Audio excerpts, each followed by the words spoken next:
Okay, you might already get this part, but I don't know. But I'll send you it still. But like, this is the simple part.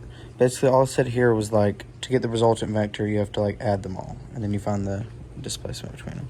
Okay, so for the example without numbers, you have to find the ax plus the ay, which equals the a, which is the resulting vector. In order to get the ax, you have to get the a times cosine theta, and then for the ay, you have to get a times sine theta. Basically, that's just showing what ax equals a times cosine theta, and then ay is a sine theta, going up.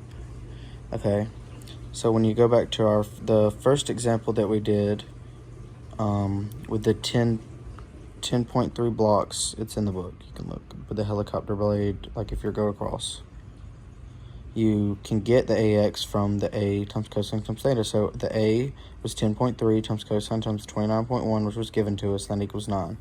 Same with the ay. 10.3 times sine times 29.1 is the 5. So then you calculate the resulting vector using the equation a equals ax squared plus ay squared. Then square root it. So that is going to be a equals the square root of 10 times cosine 29.1 squared plus 10.3 times sine 29.1 squared. And when you do that, you get a equals the square root of 9 squared plus 5 squared, which equals 10.3. So that's your a. That's like another way of finding it. And then to find your theta, you do the inverse of the tangent of the 5, which, if you remember, the 5 was the ay, and then the 9, which was the ax. So you're finding the tangent inverse of the ay divided by the ax, and that equals 29.1. So that's how you find your angle. Okay, when you go and you add the vectors, this is without numbers, you find it, and it is the a plus b plus r, whatever. This is the kind of chart, so you have the a vector, and then you have the b vector. And then I did the dotted lines where you can find the a of x, and then the a of y, and then the b vector. So you find the b of x, which is right here because it starts right there and ends right there. And then the b of y, so it starts right there, it goes all the way up there. Okay, and then your resultant vector is r, so that's just like connecting the two. Okay, so if you know rx and ry, you can find r and theta using the equation a equals ax squared plus ay squared, and then theta equals the inverse tangent divided by, or the inverse tangent of the ay divided by the ax. The angles a and b are making up theta a and then theta b.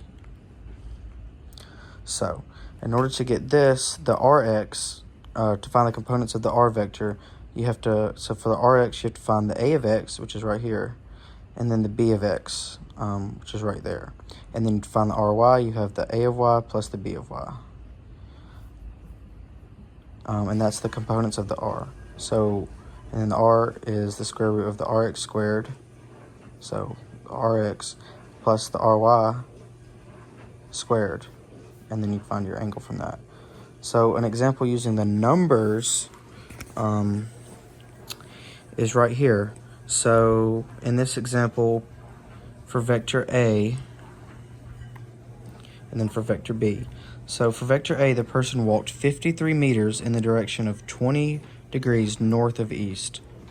So 53 meters in the direction north of east. So east, and then they went north, so that's 20 degrees right there. And then person B walked 34 meters in direction 63 degrees north of east. So they walked 34 meters in direction, so you find east, okay, north of east. So then, boom, that's 63 degrees. Okay. So the next thing you do would be, you basically write this down. So vector A, the length is 53, because he walked 53 at an angle of 20 degrees north of east. And vector B, 34, with the angle right there of 63 degrees north of east. So then you take those numbers that you just were given, and you have to find the a of x. So you find the a of x. Well, in order to find the a of x, you have to know that the a of x equals the a times the cosine of the theta of the angle A. So you got the a, which is 53 meters, because that's where you walked originally, times cosine of 20. And you find that your a of x equals 49.8. Okay, well then you find your b of x. Well, b of x equals b times cosine of the theta of b. So that's 34, because the person walked 34, plus the cosine of 63 degrees, and that equals b of x is 15.4. You do the same thing with your y. A times sine of that, and then you get 53, because you walked 53, times sine of 20, that's 18.1 for your a of y. You find b of y, which again, if you're looking at the graph, that's that part, which is b times sine of the theta of b. So by equals 34, because that's what they walked in the b one, times sine of 63. That's the angle they took. So your b of y equals 30.3 meters. Okay, so now that you have your ax, bx, ay, and by, then you have all the components in order to find the resultant vector r's numbers.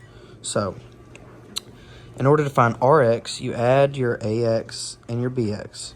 So you add your 49.8 plus your 15.4, and you get 65.2 meters. To find your RY, you add your AY plus your BY, which is the 18.1 plus the 30.3, and you get 48.4 meters. So now you have your Rx and your Ry. So you can then find the magnitude of the resultant vector using the equation R equals the square root of Rx squared plus Ry squared, which is basically just the Pythagorean theorem, but you have to do these steps in order to get the numbers. So you take your Rx, which you just found by adding your Ax and your Bx, and you get 65.2, and you're going to square that, and then your 48.4, which is your Ry, which you just found by adding your Ay and your By. 48.4. You square them and then square root it, and you're going to get your R magnitude is equal to 81.2 meters. So over here, for example, you're adding your AX and your BX to get your RX, and then you're adding your AY and your BY to get your RY. Well, once you have your RX and your RY, you can then kind of find the hypotenuse length, because you're making it like a triangle again using the Pythagorean theorem. It's just kind of a long way to have to get there. So you use that equation and you find that this is equal to 81.2 meters. Okay. Well, then you have to find the angle that it's at. So to find the direction that it's going in, you do the theta equals the inverse tangent of the RY, which you just found up here by adding your AX or your AY and your BY, divided by your RX, which you just found by adding your AX and your BX up here.